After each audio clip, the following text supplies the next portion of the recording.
gentlemen, the President of the Philippines, His Excellency Benigno Simeon Aquino III.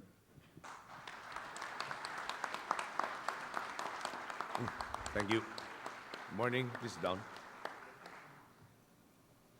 Secretary Ikot Petilla, Mr. Monju Aboitis, Manong John Aboitis, Mr. Naomi Hiroshi, Mr. Mamuro Sekiar, Sir Tony Morasa, Congressman Ray Umali, Congressman Rufus Rodriguez, Congressman Edgardo Masungsong, Governor J.J. Suarez, Vice Governor Sam Nantes, Ambassador Manuel Lopez, Yusek Donato Marcos, Ms. Gladys Santa Rita, other local government officials present, friends from the business community, fellow workers in government, honored guests, ladies and gentlemen, again, good morning. This is certainly one of the most unique events I've ever attended.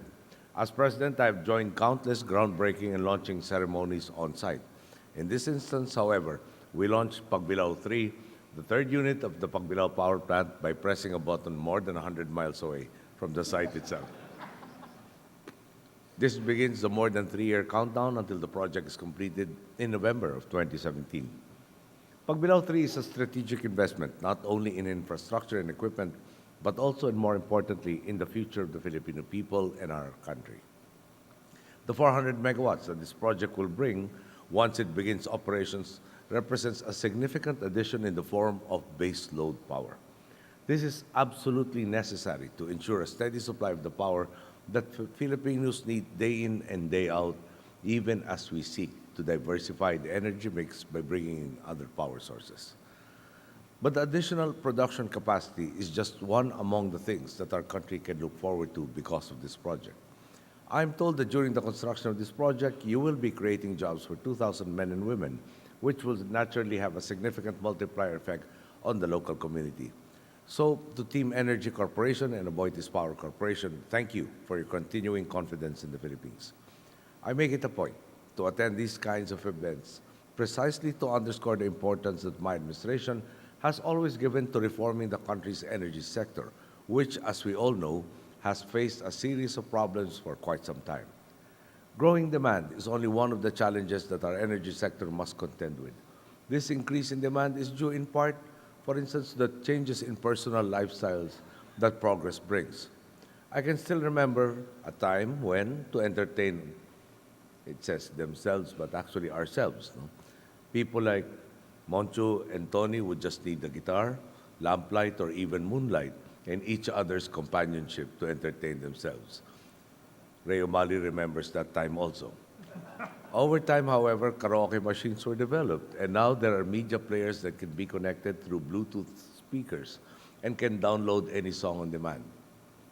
In my younger days, television only had a limited number of channels, all of which signed off rather early in the late evening portion. Now we have cable TV with hundreds of channels from all over the world that anyone can surf through 24 hours a day, 7 days a week. And of course, nowadays, everyone seems to be attached to their smartphones, tablets, and laptops where you can stream events and movies or even place video calls to people half a world away. All of these gadgets naturally require power.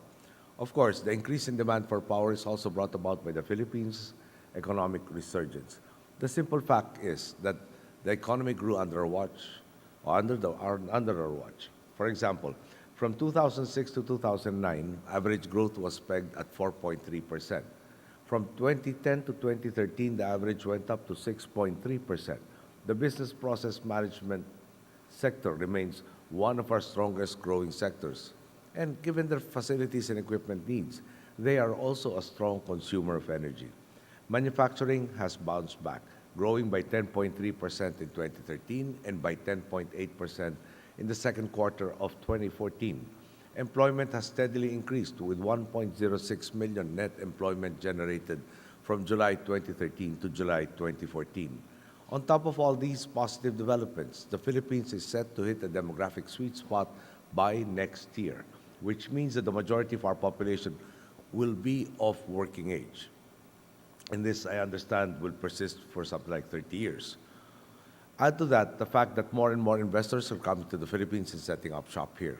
Indeed, the economy will continue growing, and so too will the demand for power grow. The energy sector must be up to the task. The good news is that we have already made gains in this regard.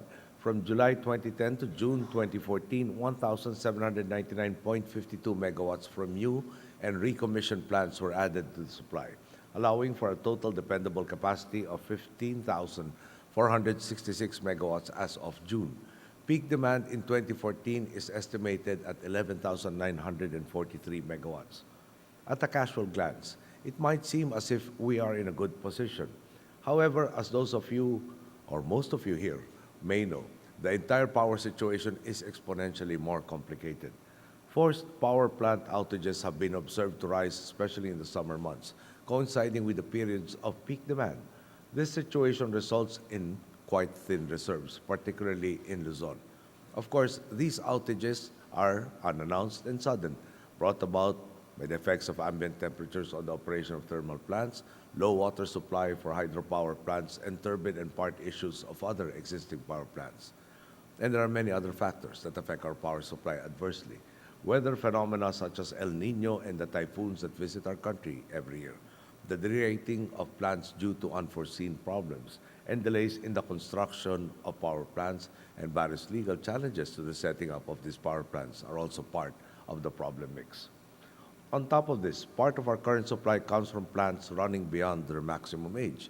For instance, Agos 6 in Mindanao, which was originally designed to have a 30-year lifespan, has now been running for more than twice as long. Not to mention the effect of climate change that has largely impaired its production capacity. And this is only one of the factors that have made the power situation in Mindanao challenging. Their 10-year exemption from the IPERA law also made it difficult for investors to come in since they knew they would be competing with the artificially low prices of government-owned plants. More recently comes the news that these challenges may extend to Luzon as well, with a possible shortage of up to 300 megawatts next summer. I am told that the worst-case scenario even involves a shortage of around 1,000 megawatts. Let me assure you, we are keeping tabs on all the factors involved, and I am very much aware that government cannot be complacent in addressing these issues. After all, should there be a shortage, it is our people who will bear the brunt of the burden, and no amount of excuses or explanations will be able to temper the anger of the public. This is why our Department of Energy has intensified its coordination and consultation with consumers, industry stakeholders, and other agencies in its pursuit of solutions. Part of their efforts include the Interruptible Load Program, or ILP, which allows significant end users to disconnect from the grid, use their own generators, and receive compensation as approved by the ERC. But this is a voluntary program, and private companies will have their own valid reasons to choose to participate or not in this venture.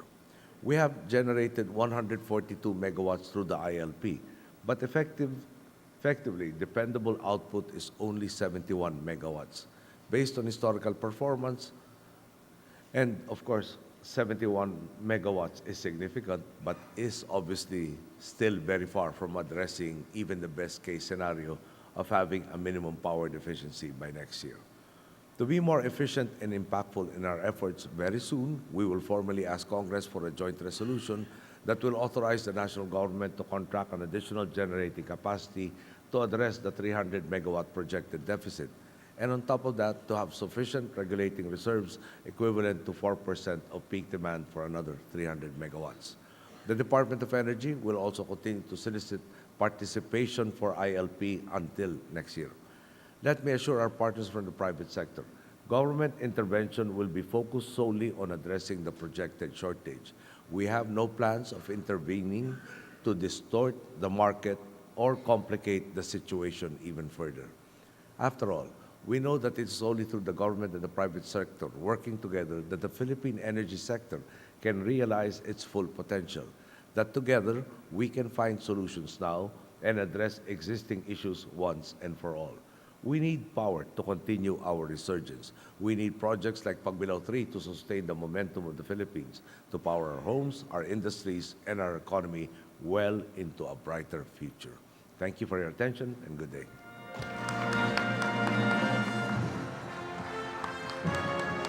Thank you very much, His Excellency Benigno S. Aquino III.